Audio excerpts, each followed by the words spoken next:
might have spent a little bit of time in the military. So let me paint a salient picture of one aspect of life in the Army. In the Army, orders must be followed without question. They are law. Right. There are no room for ambiguity. You follow the orders or people die. The last quote in the American Oath of Enlistment says it all.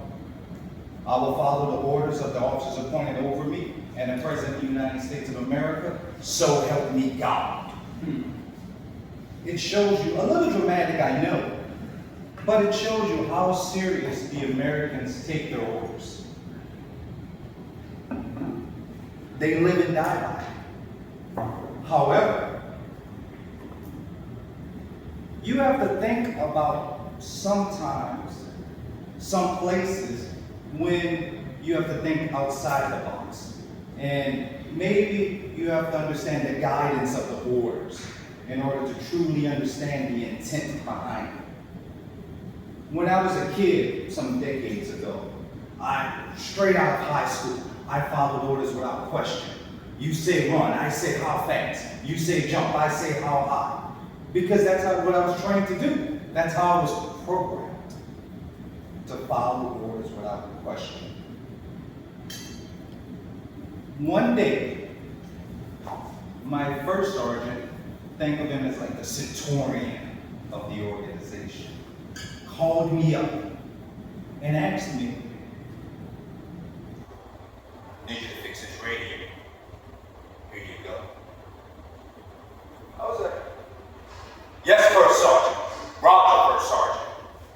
Right away, First Sergeant." And I grabbed this radio and ran off. When I grabbed this radio, I thought to myself, this isn't going to be too hard, right? I didn't know what I was doing. I had no clue. I'm not a radio repairman. I may have played around with them a little bit and I read, talked on them, but I never fixed them. But I was so honored because I had never spoken to the first sergeant before of my organization.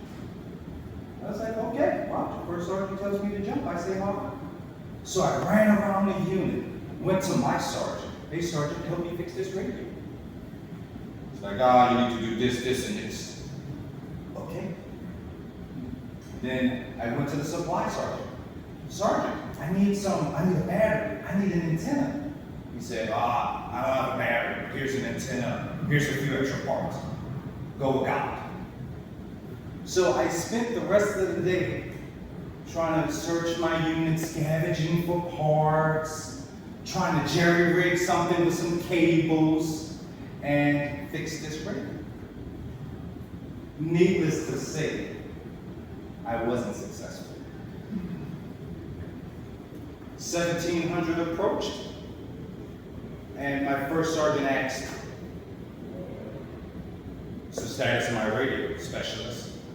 Specialist is equivalent to your colleague in the air.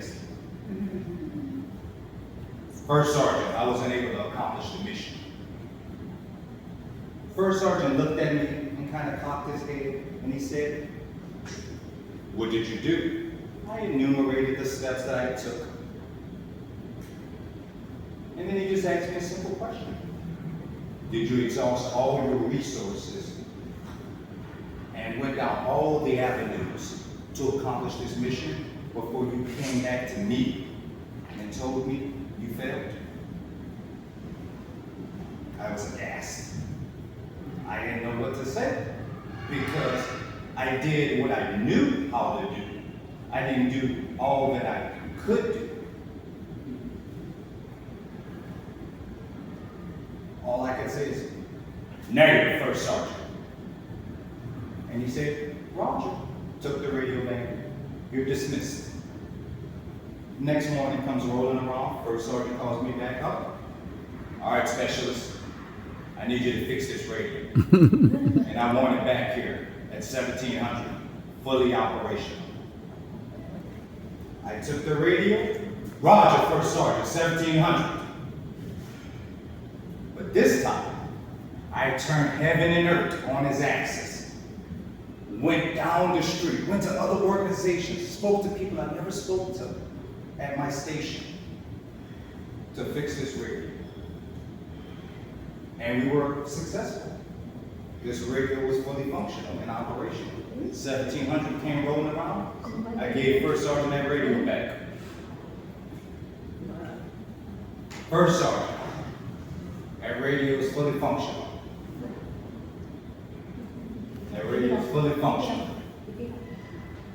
He's like, did you exhaust all your resources?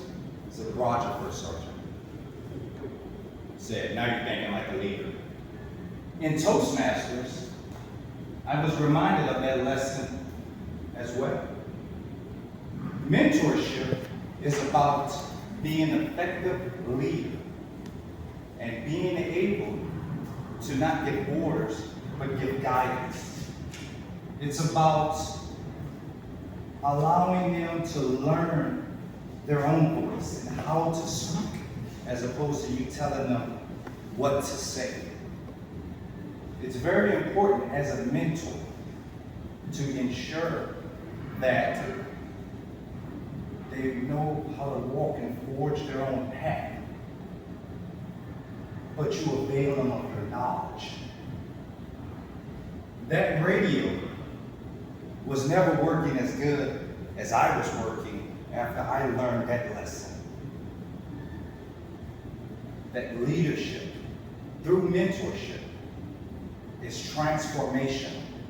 It's transforming someone who's ordinary into a confident communicator.